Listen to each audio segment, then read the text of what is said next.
And I think it speaks to this larger problem that we're depressed, we're anxious, we're deeply discouraged, to the point that we don't want to bring a child into the world, either because we voluntarily don't want to, or because we're willing to kill it, right?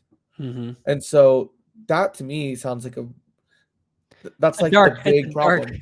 that's a dark place, man. And the Yeah. thing is I think you're right in that I think what's going on is that as a civilization and as a society, we don't believe in ourselves anymore. We don't believe in what we are. Like people who believe in themselves and what they're about and their people and their culture and what they are, like they go and they have families and they have children and they want to propagate something. But in our society that's so self-centered, that's so depressed, that's lost all its meaning and drive and the narratives that sustain it, like, yeah, we've become, and it's terrifying.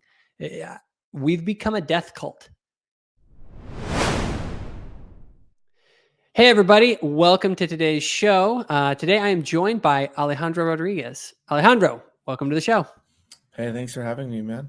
Yeah, of course, of course. Well, Alejandro, go ahead and introduce yourself to the audience a little bit. I've obviously interacted with you online for a while. We've had our agreements and our disagreements, but you're somebody I respect, and so I thought I'd have you on to talk about abortion today. But first, before we get to that, let's tell the audience a little bit about yourself. Yeah, sure. Thanks. So my name is Alejandro Rodriguez. You can find me on Twitter at Alejandro the Great. And I'm a student at BYU. I study psychology. I'm studying philosophy and business as well. And I also am a research assistant at BYU.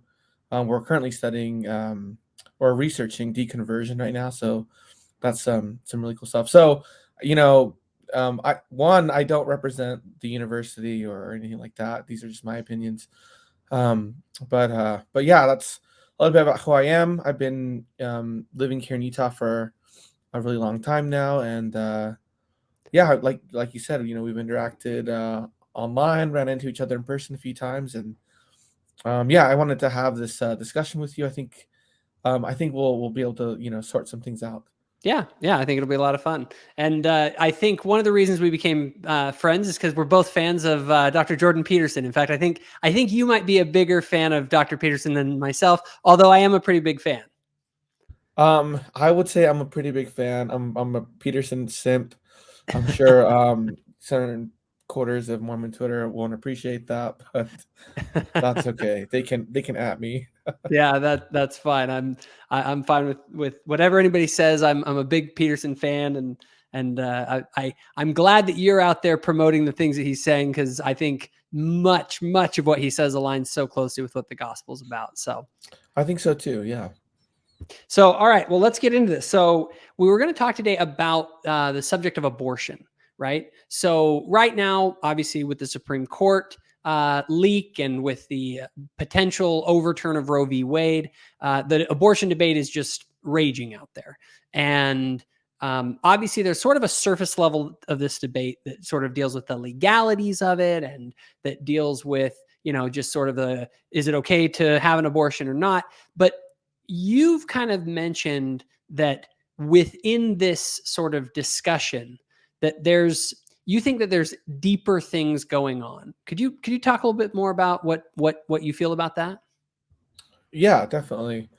So when I had heard about the leak, and the court's decision to overturn, Roe v. Wade, and then the backlash to it, it struck me as very interesting because whoever it was that leaked it, felt in their bones that, against all jurisprudence and protocol and legality, they had to leak this. Um, and so they literally engaged in an act of corruption and undermined our public institutions to leak this.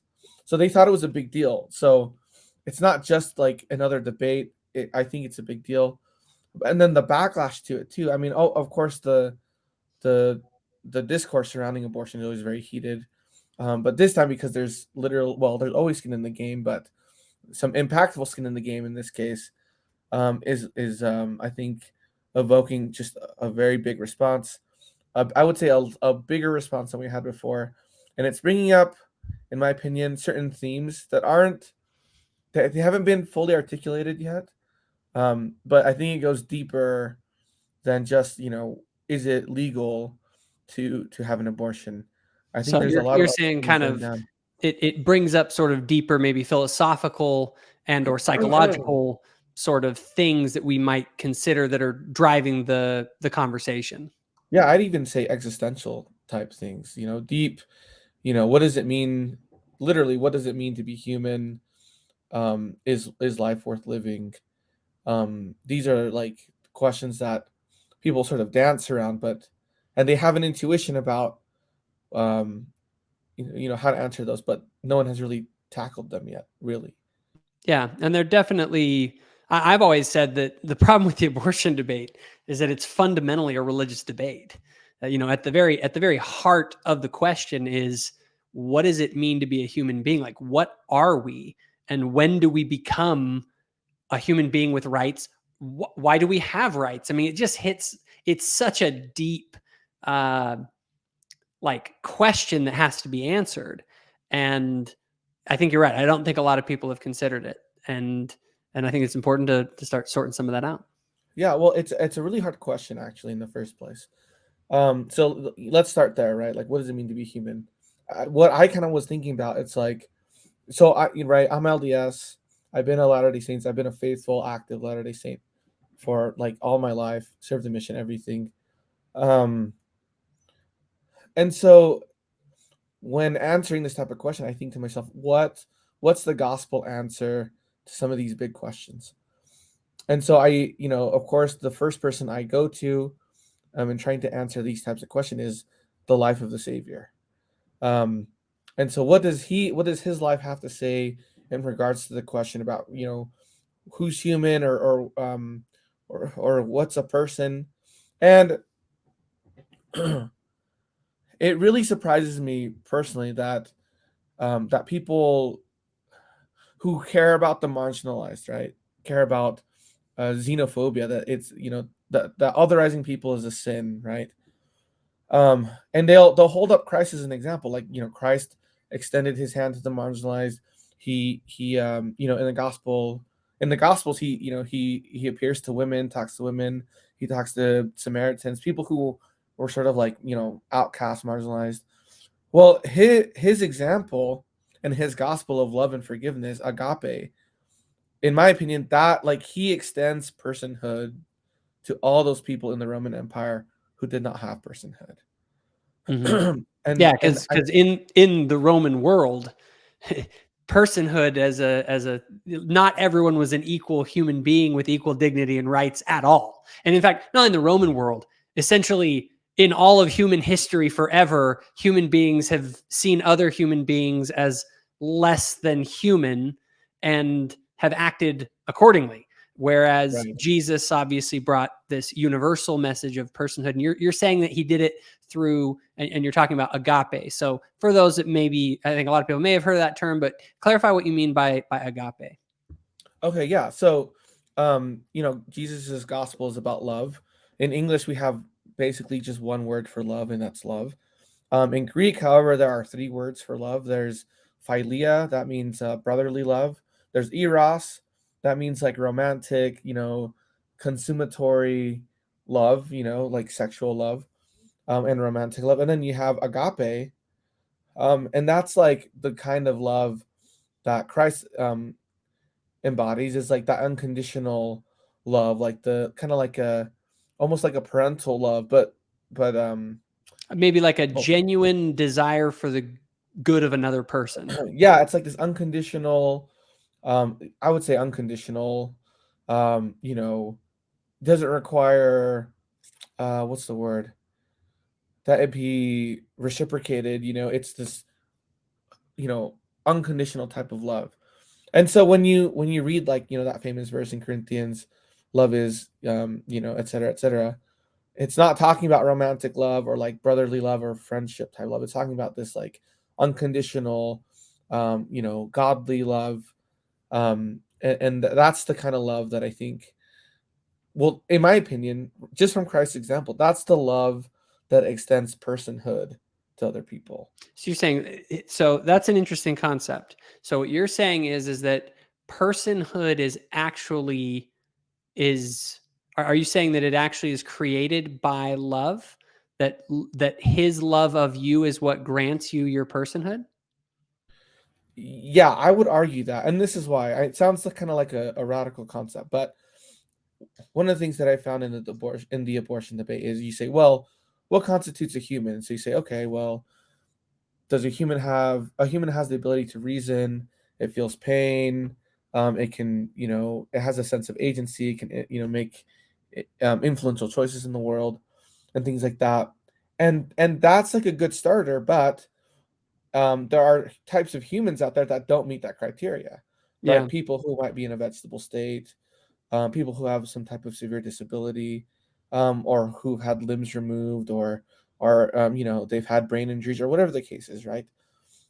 As you try to list the features of what a person might be, you can always find an exception, right?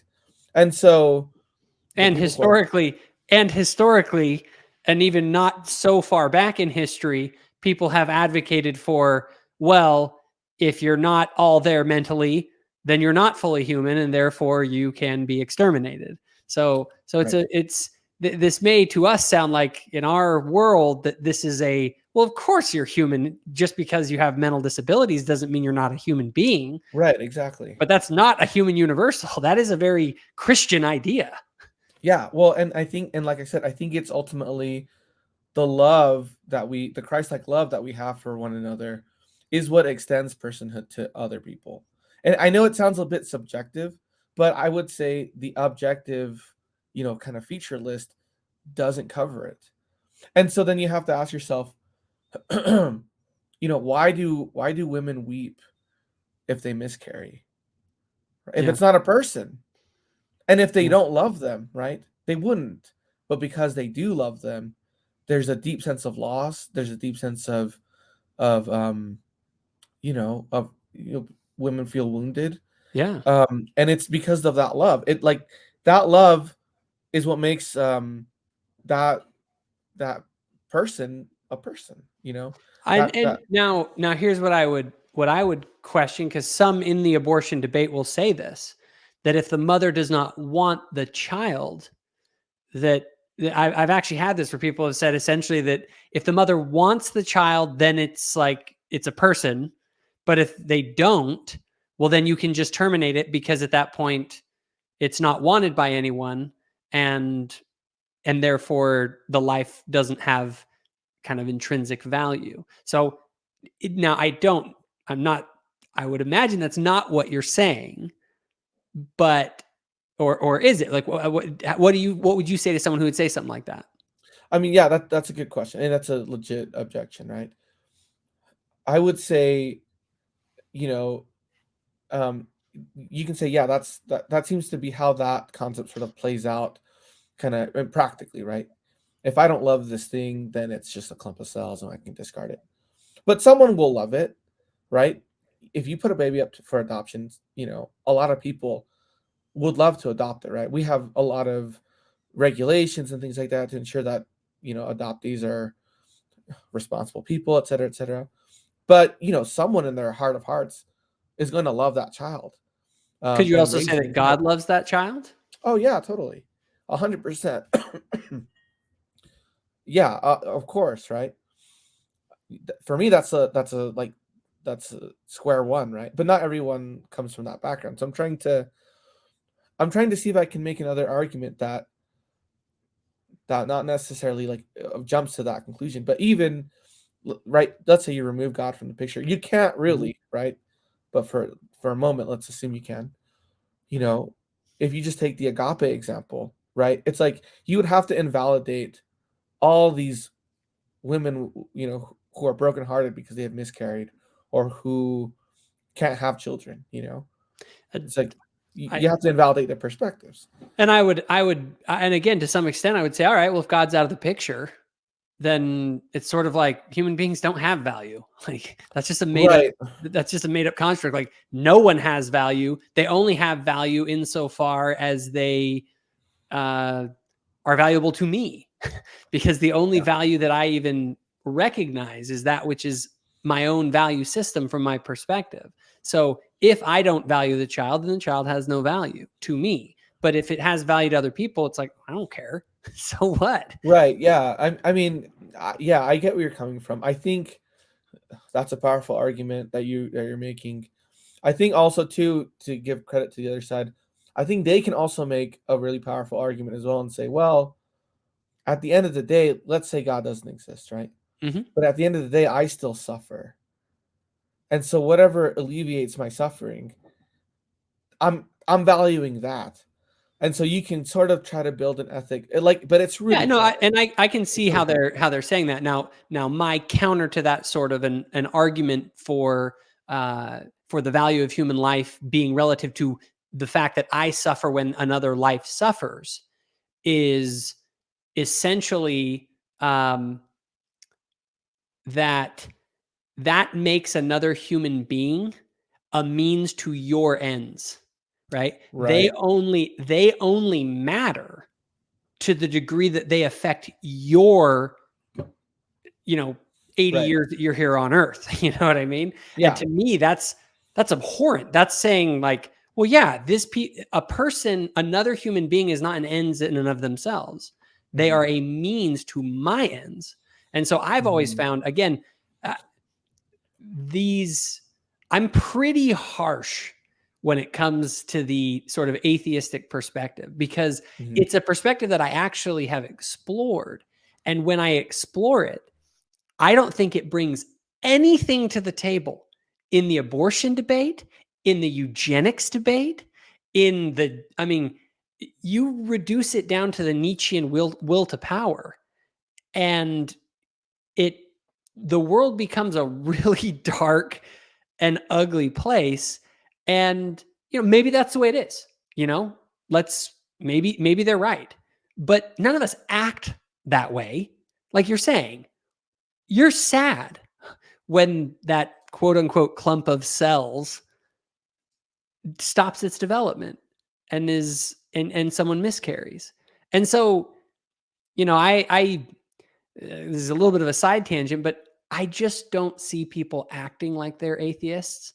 They seem to act as though human beings have intrinsic value, yet they have no way of describing why human beings have intrinsic value and inalienable rights without some sort of a narrative that actually supports that beyond just social constructs that are arbitrary and created based on the will to power. So that's Mhm. where I can't ever, I almost want to like hammer that point home on atheists, because it's like, you guys need to realize you have jumped ship into something that is, it leads you to live an incoherent and inconsistent life because you don't behave as though you're an atheist. I mean, I yeah, so I agree with everything you just said. For the most part, but I don't want to get stuck in the weeds. Yeah, no worries. Um, but I think an honest and serious atheist, would have to concede that, at the bottom of everything, there are certain assumptions that you have to make for certain types of ethics to get off the ground. Hmm. And some of those things are, like you said, like inalienable rights, like the intrinsic value of a human being. There's no way that, and this is what I hate about like places like Twitter where you can only write like this much. It's like there's no scientific way of proving something like that. It's not Mhm. it's not in science's domain. Yeah.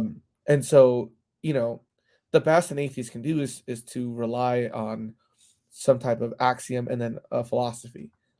And they have to concede, they would have to concede, well, I don't believe in God, um, but I also I can't be certain that these certain principles are absolute concrete truth. I'm just making these assumptions to get my framework off the ground. And Yeah. that's a type of faith, really. It's like Yeah. you have to Like, swallow these pills to get the whole thing going. Yep. And I usually, when I deal with sort of the non-believer atheist type, is to go to those presuppositions that they have and examine them rigorously and shake them. Because when you go to those, you end up realizing that they're they have as much faith. They Well, have not only more faith that, than but I think a lot of people don't realize just how much of Christianity is working in the background. Like oh, all these things that we assume, they're Christian assumptions, you totally. know? And so, well, you can't really walk around those. But now where Absolutely. were we though? We're talking about agape Hmm. and we're talking about, clump of cells. So anyway, I think the agape idea, personhood is extended to others. I think practically, right, is by how much we love others, and the Christ-like love that we extend to others. And I think as we do that, something like an unborn baby is Hmm. necessarily a person. And once it's born, you definitely act that way. I don't know anyone who doesn't get soft and tender around a baby. I mean, maybe some psychopaths, but well, they're psychopathic by definition.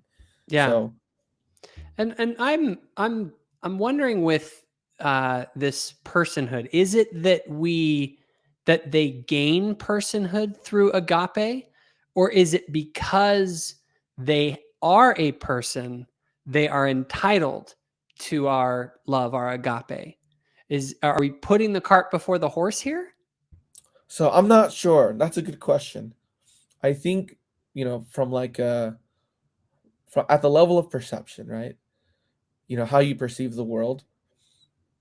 I think it's like I think it's because you love something or someone that it becomes human.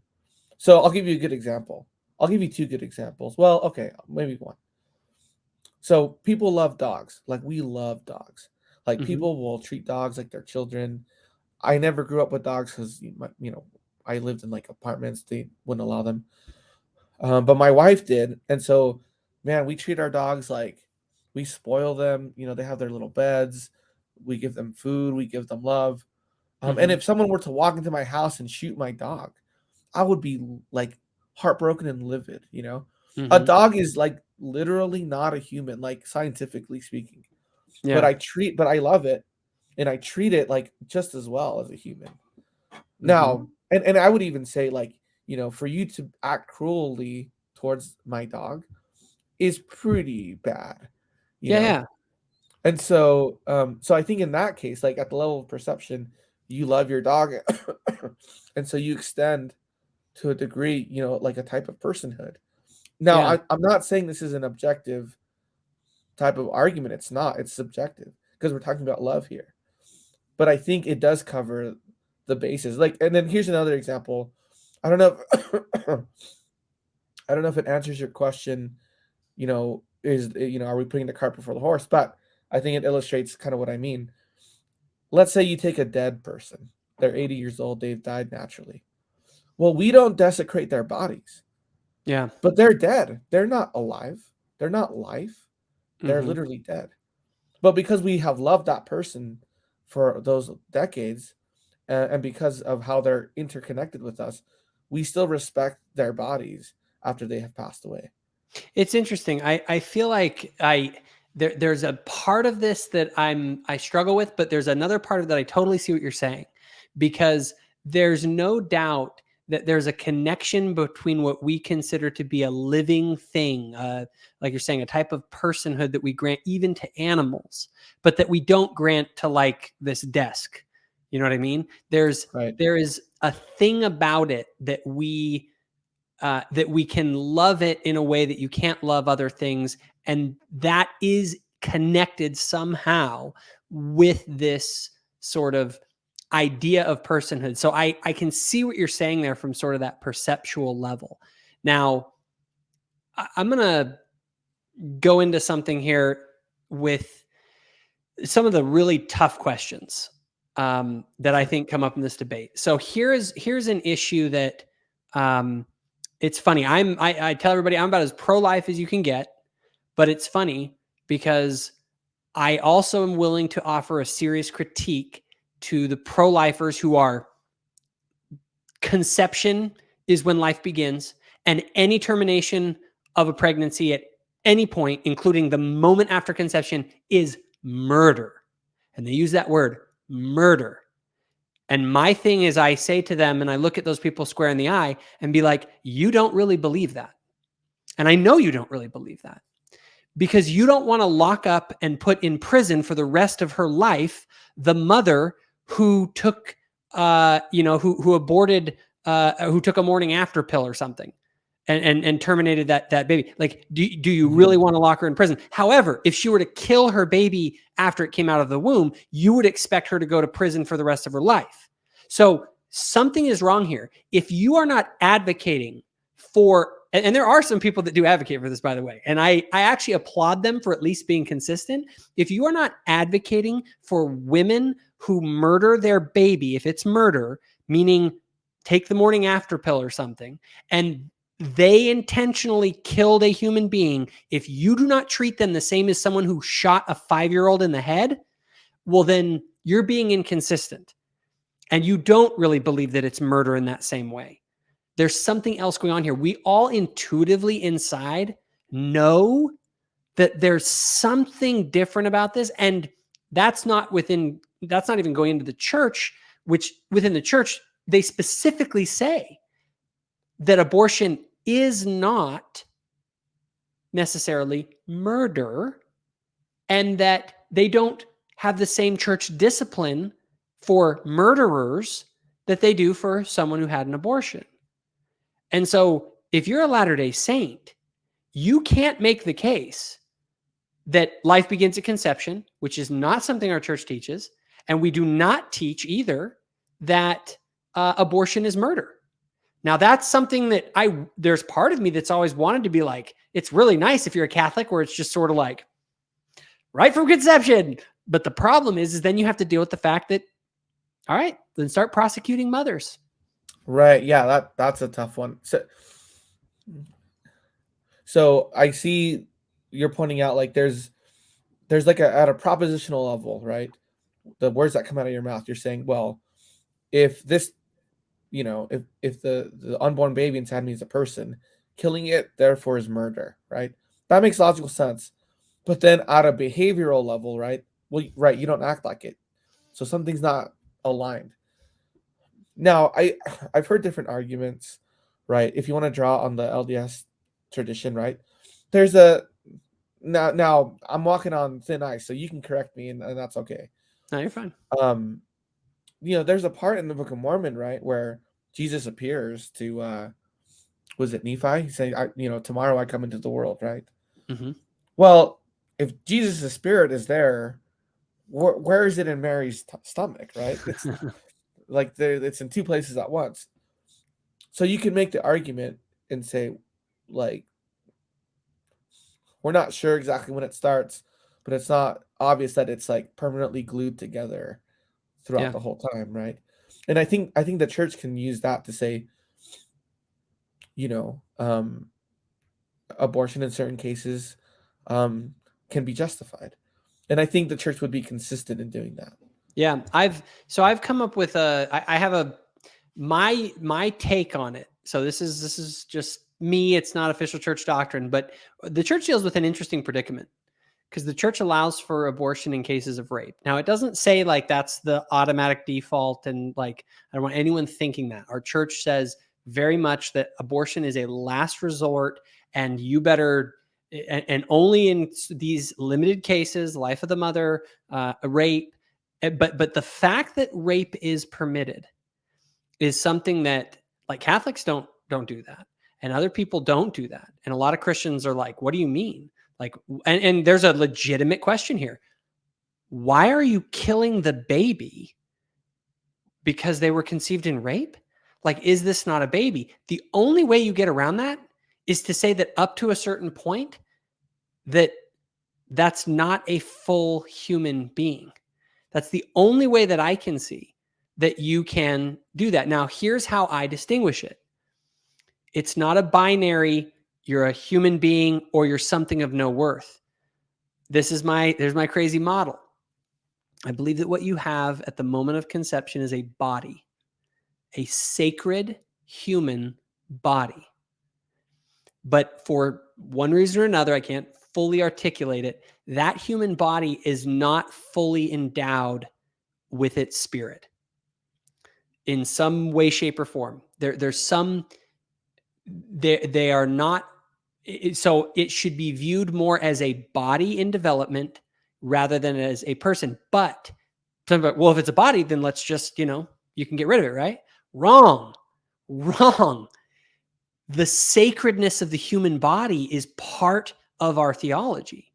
And to destroy something so sacred while it's in development is an egregious sin, but it is not murder. And so now at a certain point, I would say it's murder. We don't know when that point is, but here's my thing. And I always use this on people. They're like, well, no one knows when life begins, when personhood starts, right? And that's always the debate and no one can answer it. And I go, yeah, but the burden of proof is on you. You're the one who wants to kill the baby. So you got to convince us that you are 100% sure that it's not a human being. Because if you're wrong, you're committing murder. So you better be dang sure that it's not a human being, right? And this fundamentally is that question. What is a human being and when do you become a human being? And that is something that no one can answer. And when you can't answer it scientifically, in my mind, that's where I go to my religious authorities, who I trust to receive revelation from God to guide us in the proper practices related to this, because no one's got a better answer. So I'm relying on the Lord's revelation and trusting in his prophets, and it's on them to give us the right answer. Yeah, no, it's tricky. I mean, there's no, like, I think people make the mistake that things like logic and philosophy and science can get you answers. The truth is that they can't. They just help you.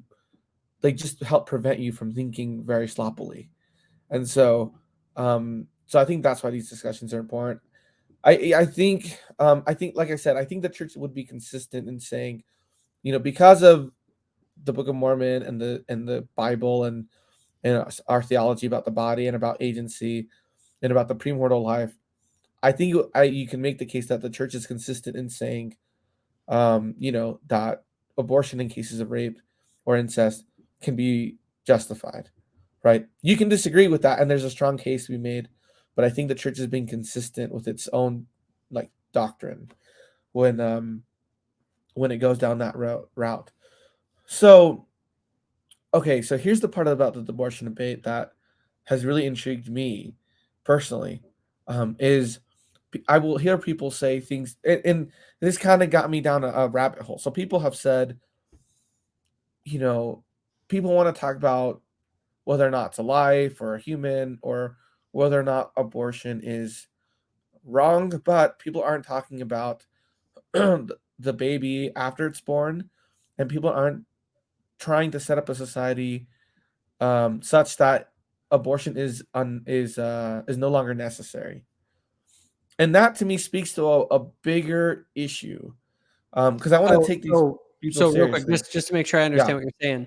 So what you're saying is there are people out there who kind of are like, oh, well, people on the right are pro-life, but they're really just pro-birth because they don't want to create a society with the right sort of environment so that these babies can be born into a society that will give them a thriving life. Is that sort of the? Yeah, that's kind of what I'm saying, but I'm trying to steel man that too. So, in a few ways. So yes, that, but then also they're also saying, like, implicitly, yes, abortion is evil, but it's a justified evil. So it Mhm, can, because for like, if you take a philosophical route, let's say, for example, you know, inflicting pain on someone is bad. mhm, But if you inflict pain on someone while you give them a vaccine to prevent them from getting smallpox, that pain was justified, and mhm, it's therefore now a good, right? And mhm, so people are talking about abortion in that way. It's kind of a tricky argument because it kind of like shifts the court back to the conservatives and all these other things. But for me, it speaks volumes. It's saying, this is what people are saying. People are saying essentially, right? Life is so painful and terrible that I would rather not have, I would rather not bring new life to it, Mm-hmm. and I'm not willing to support new life in it. And that to me is like that demonstrates to me that our society here in the West, we are just deeply discouraged. Just and let me and here's the thing. Let me just kind of go off a bit. Abortion rates have actually been declining since Roe versus Wade, right? Mm-hmm. Um, and so you can say, well, um, if abortion is necessary, more fewer and fewer people are finding it necessary to have abortions. Be- So real quick, just Yeah, I'm gonna just I'm not sure if that abortion rates have gone down. Like pre Roe v. Wade, are you saying that pre Roe v. Wade, your understanding is that there were more abortions prior to Roe versus Wade than post Roe I versus Wade? think I'm not entirely sure. I think since Roe versus Wade, abortion rates have gone down. Like they've gone down every decade. I think since then. Okay, so but like let's say maybe at Roe v. Wade they were high, but they have been in decline. I believe that Yeah, is true. Like right, there are less abortions now than there were in like 1995, for right. instance. So my takeaway from that is fewer people find abortion necessary because fewer people are having them. So Mm-hmm. as people have abortions in a time where it's less and less necessary, it becomes more and more morally suspect to have an abortion, right? Just to give the devil their due, right? Steel manning this argument. So abortion rates are going down because they're less necessary than they used to be. Therefore, it's more morally suspect to have an abortion, right? And then that got me thinking, okay, so why are people having less abortions? Well, marriage rates are down, fertility rates are also down. Mm-hmm. Um, people are, and those who do get married are pushing it further back in life. Um, Not only that, but um, there are right now in the West, we're in the midst of a mental health crisis. And so when you ask people, well, why don't you ever want to have a baby? They give the typical answers, oh, it's expensive. But where you live in the most economically prosperous time, Yeah, I always like laugh at that in one. It's like, right, yeah, yeah, go tell that to your great great great grandma who was crossing the plains with like yeah, 12 kids. Like, what are you talking about? right. So why, in spite of all this technological advancement, prosperity, sure it ebbs and flows, right? And it goes up and down. We're in kind of a dip right now. Why are we still discouraged to have kids and to get married?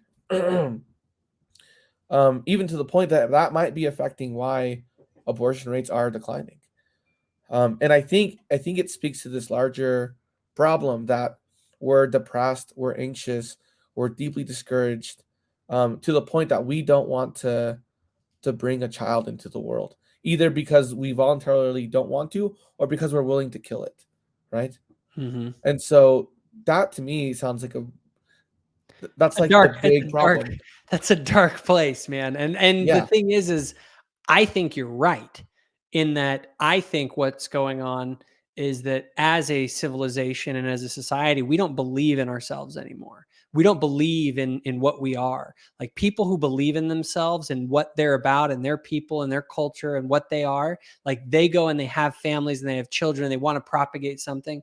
But in our society that's so self-centered, that's so depressed, that's lost all its meaning and drive and the narratives that sustain it, like yeah, we've become, and it's terrifying, yeah, we've become a death cult as a society where yeah, where we no longer, like there's a very serious strain of nihilism and sort of maybe life isn't worth living after all.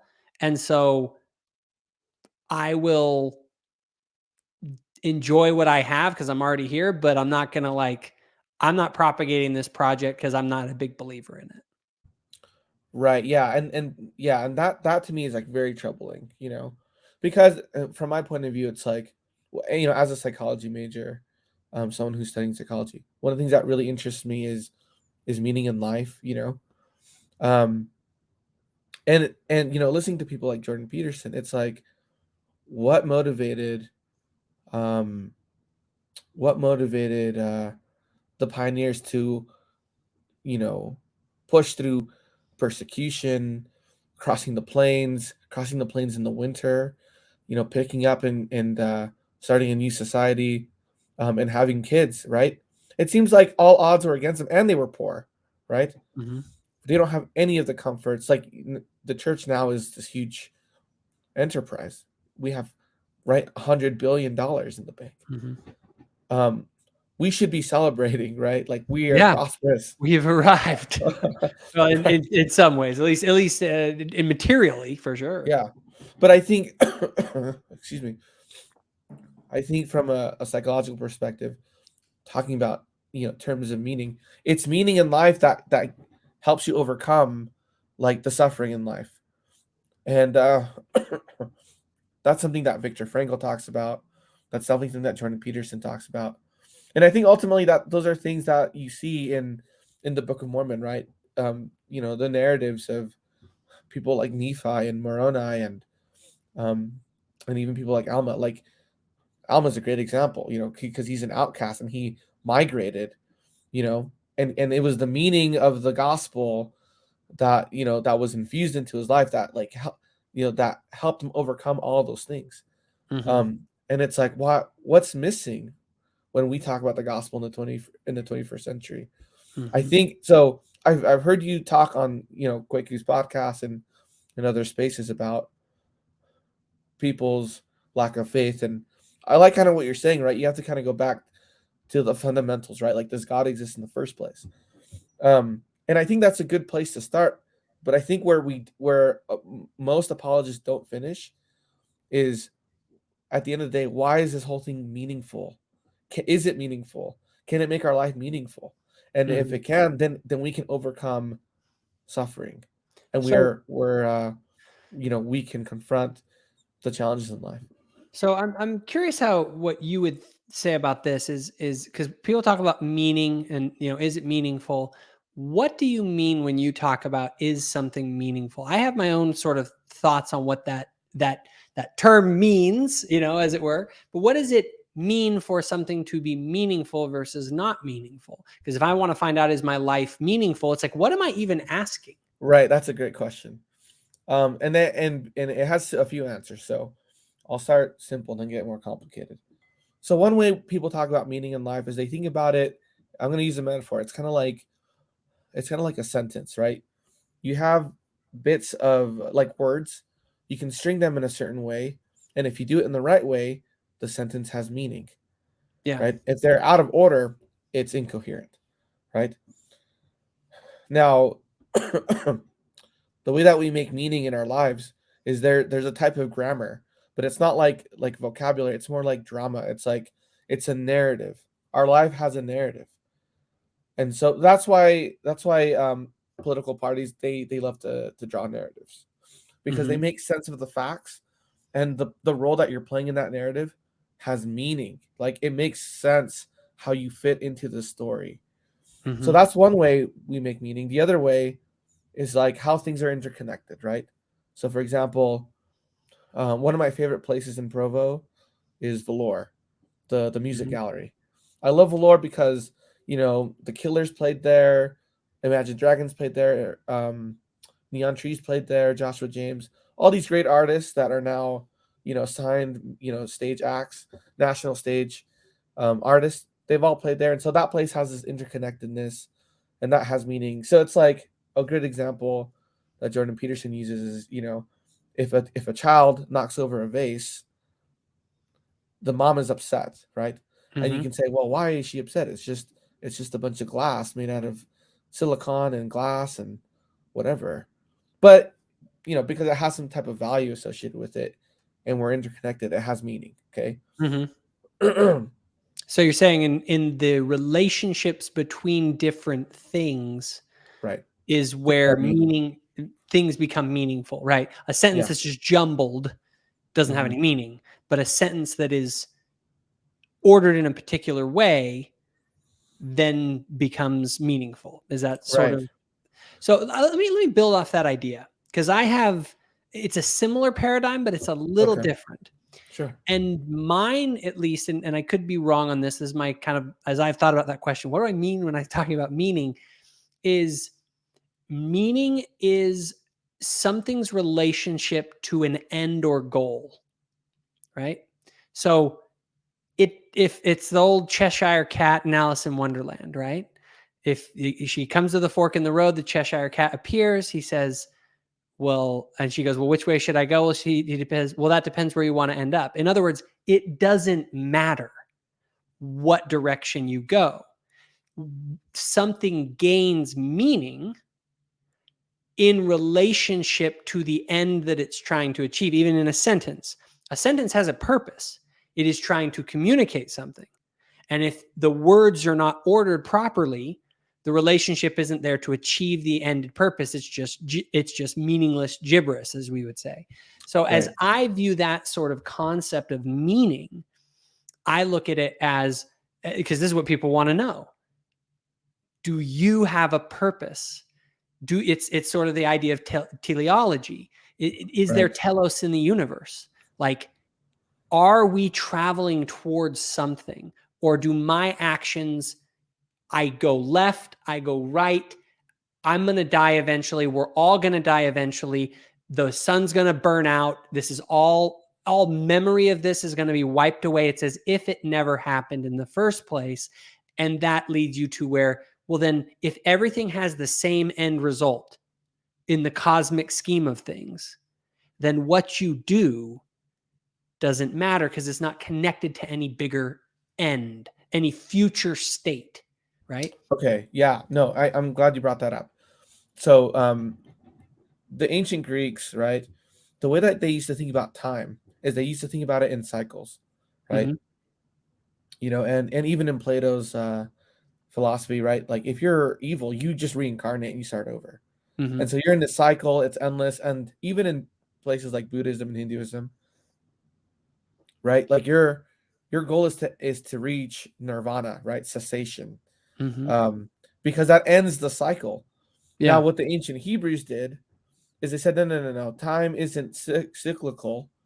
It's an arc. There's a narrative arc, and you're Mm-hmm. part of the process. Like you participate in God's creation, and it has a telos, right? Aristotle kind of talked about this, but in different terms. Um, but the ancient, Israelites, they said, no, no, no. Your narrative, your storyline, like every story has a point to it, Yeah. right? It's the purpose of the story. And Mm-hmm. so for them, um, they they thought of time as a narrative, and there's turning points in that narrative, and in Greek those are called kairos. And so like the way that we look at our lives, right? Like this is why I love Jordan Peterson because he really picked up on this. We each are like living out a story, probably Mm-hmm. an archetypal story, right? Like Yeah. like a hero's journey or something like that. Um, and what I see happening is, I was reading what was it, Jana Reese's book, The Next Mormons, right? Mm-hmm. There was a story she had in there in which a woman, she was in her late 20s, maybe early 30s. She hadn't gotten married and hadn't had kids yet, right? Mm-hmm. And so she left the church because she felt that her life story didn't align with like the church's kind of story for them, right? Get Mm-hmm. married at 21 and have kids, blah blah blah. Yeah. We have like this romanticized story. And so because her story didn't match, kind of what our culture sort of informs us of what the story was. It clashed. It was incoherent, and then she felt that the church, excuse me, she felt that the church was no longer giving her that sense of meaning anymore. Now, this is Well, and why. that is Oh, go ahead. very much what the church, you know, if anything, that's the church's biggest thing that it does. It tells you, what's the big thing the missionaries talk about? Who am I? Why am I here? Where am I going? That's basically saying, what's the story here, guys? Right, What's the exactly. narrative?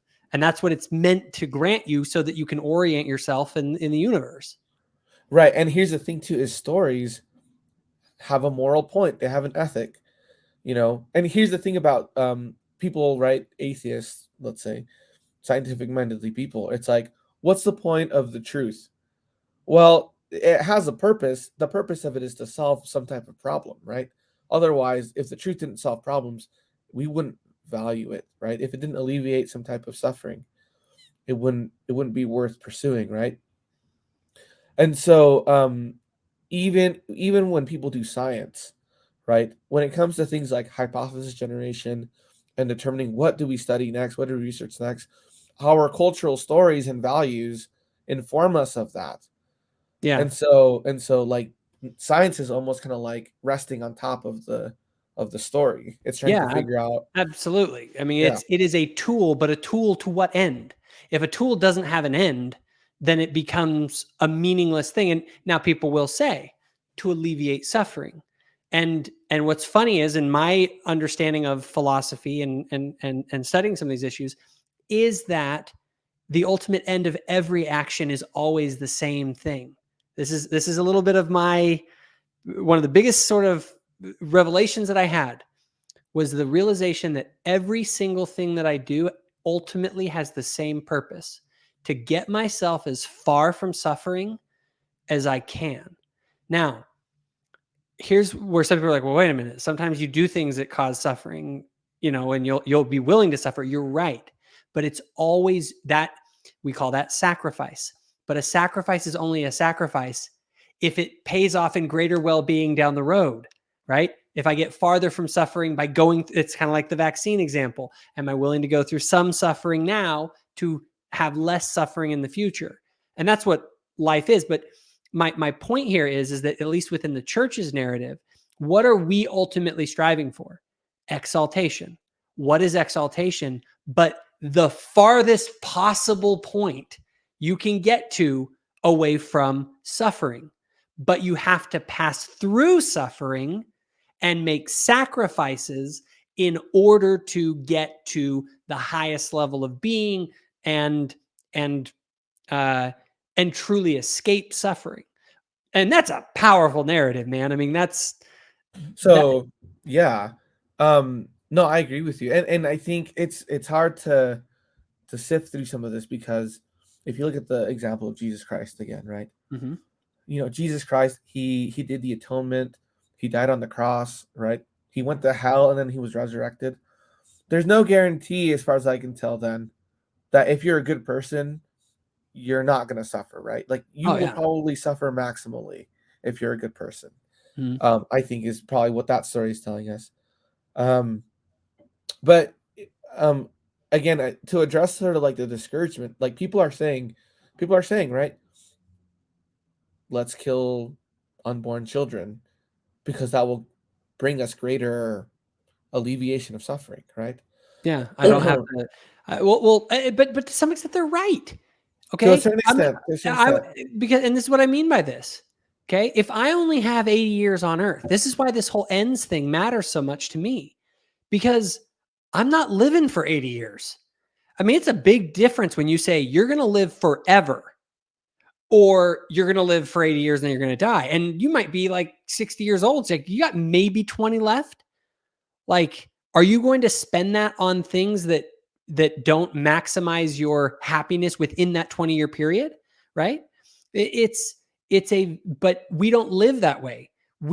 People actually live as though they're going to live forever, as if what they do actually matters in some bigger picture. And they'll try and say things like, well, future generations, can benefit from what I'm doing today. And it's like, hey, you know what? Who cares?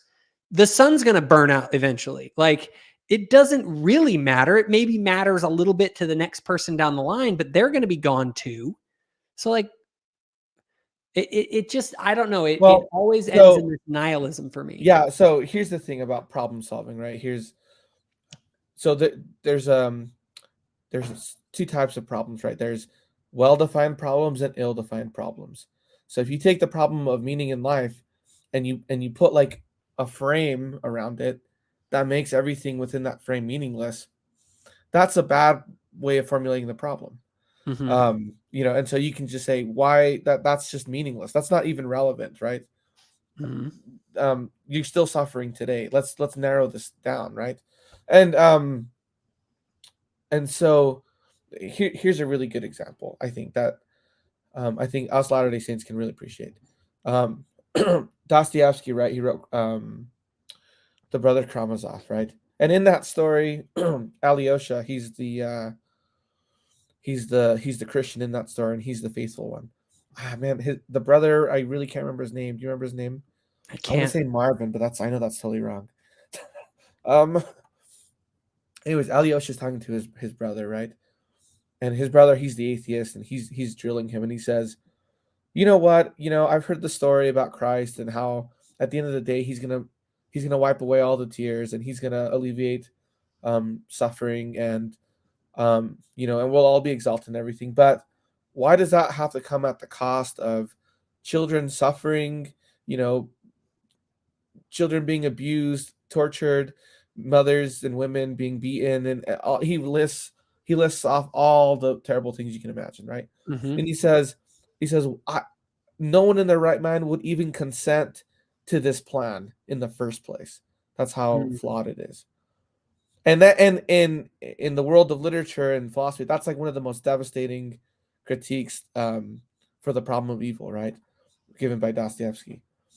And I was thinking about this and I was wrestling with this, like, yeah, why would you even bother? And that's the answer. That's the answer that the people who, the anti-natalist crowd, the people who are saying abortion is justified, they're saying that. They're saying it's flawed, it's morally bankrupt in the first place to consent to this plan, right? Yeah. And that's a powerful argument. But then when I got married, my when I got married, my sister got her endowment that Hmm. same week, so she could be at the ceremony. Hmm. And so I actually got to go through the endowment session like 3 times that week. It was cool. But I learned something, and one of the things that I learned, and I say this with the most utmost respect, right? You know, I'm not trying to be sacrilegious or anything, and I hope I don't come off that way. But there's a part in the endowment where Adam is co-creating the universe with God, and the word Adam in Hebrew means man. So in a certain Hmm. sense, that's us. We're represented there. And Yeah. so in that story, we consent to the entire plan. We consent to the creation. We made it. We built this place. And Yeah. so that gives me the confidence that not only did we just like agree to this, we felt that it was worth it in the first place, but we also know that the architecture of being of what it means to be human, of reality, is such that it's habitable and we can overcome suffering. And not only that, but it's like assured because we built it. The Yeah. problem with science, the problem with science in the atheistic worldview is you can say, yeah, science is a powerful tool to alleviate suffering, but at the end of the day, I have no guarantee that I will do that. And there's So, no evidence that I will alleviate suffering completely. But in the so, in the gospel narrative, we can have a greater assurance of that. so I recently had a conversation with a friend of mine, and he and I were talking about this idea of the death cult that is the world and the life cult that is the gospel. And I thought that was interesting You're because sounding a little pagan there, Jacob. I know, right? But it was really interesting because um, a life cult is ultimately what is God trying to do if not to create it? Like, I always found it weird that he talked about eternal life. It wasn't eternal happiness or eternal bliss. It was eternal life that Jesus Christ said. And I always found that kind of interesting. He said, "You will have life and living waters." There's this theme throughout Christ's ministry and throughout the gospel of life. Um, and if you were to contrast that with what you're talking about, sort of the death cult of the antinatalists and that sort of, in a way, genocidal urge to end this unworthy project, whereas our message is that we are to participate with God, become co-creators with Him, with eternal increase, whatever that we want to say that means. But the idea here, and the Abrahamic covenant, which is another angle to this that people don't think about. The Abrahamic covenant was this promise to Abraham of an eternal increase of descendants like the stars of the sky. It was to become a co-author of life with God in this process of exaltation. And it is the exact opposite of all the rest of it, because it says that the suffering that you go through is worth it. The suffering is part of the process. And if you bear it well, you will be something bigger, and your life and the lives of others and life as it exists in the universe will be bigger because of because you as a living being used your agency to overcome the suffering and to, despite it, to take yourself to that next level and to not give up on God and life. And that is I think that is something that, again, it just is a stark contrast with the world that we're in today. Mhm. Yeah, no, I agree. I mean, in my life, I've experienced personally, I've had family members pass away, family members who have gone through extreme, terrifying mental illnesses. And and it's like it's the gospel framework that for me gives life so much meaning that it's worth pushing through all that pain to do, to be in the right place, to to be in the right place, to do the right thing, to have the correct understanding, and to do my very best, and to overcome all of that. So I think that's what the gospel does. It says, look, your life has a narrative. It's a positive narrative, one that ends in exaltation, right? Mm-hmm. It gives you a sense of right and wrong, right? What to do and how to do it, right? And then also it gives you a way to know, like a type of epistemology. Mm-hmm. You for yourself can experience God's love, and you can extend that love to others and make that known to other people, and Mm-hmm. that makes life worth it for everyone around us. And with those tools, and there's a lot of other tools, like, Mm-hmm. you know, one of the things that I find very attractive about our theology is, right now there's a lot of criticism about systemic racism and systemic injustices. And when it comes to the gospel, we redeem our dead. We extend those people the chance to be forgiven. You know, Mm-hmm. and so with that in mind, it's like it's the most Christ-like thing you can do is to forgive and to love Mm-hmm. others, right? And I'm forced to do that, Mm-hmm. in spite of all the injustice, and in a certain sense, like, have closure on that, and then continue forward and continue rectifying those injustices, and making life a better place than how I found it. And I think that at the end of the day, like, building that Zion community is going to require love, forgiveness, strength, not in an abusive way, but like in a competent way, right? Like, you know, you have to mourn with those mourn with those who mourn, and that requires strength. People, Mm-hmm. to have people to lean on you. And so we're I think that, like I said, that the gospel framework for me makes life way more optimistic, um, Mm-hmm. and makes life like way more meaningful. Absolutely. Well, this has been great. Is there anything else that you wanna go into before we wrap up here? Um, I mean, there's so much more, I but I know we could go on all night probably, but yeah. is there anything you wanna close with? No, I think I've said everything I wanted to. So, yeah, thank you for Awesome. having me, man. Oh, of course, of course. Well, I've had a great conversation, and I think that I I think we can all get a lot out of this. I think that we are the abortion thing, as you said, it really is deeper than just these simple political debates, because it really does go down to questions of the deepest meaning of our own lives, and is this all really worth it? And like you had said, the gospel provides us with something that the people who don't have it really face a disorientation, and we need to, I think, be on guard we don't allow ourselves to become disoriented, and to, be faithful to the gospel, to our covenants, because that does provide us with that orientation in life that without can just be soul crushing. So, well, thanks, Alejandro. Appreciate you coming on tonight. Hey, thank you, man. If you enjoyed this video, give it a like and hit the subscribe button. Also, if you want more content, including the podcast, go to thoughtful-faith.com. Thanks for watching.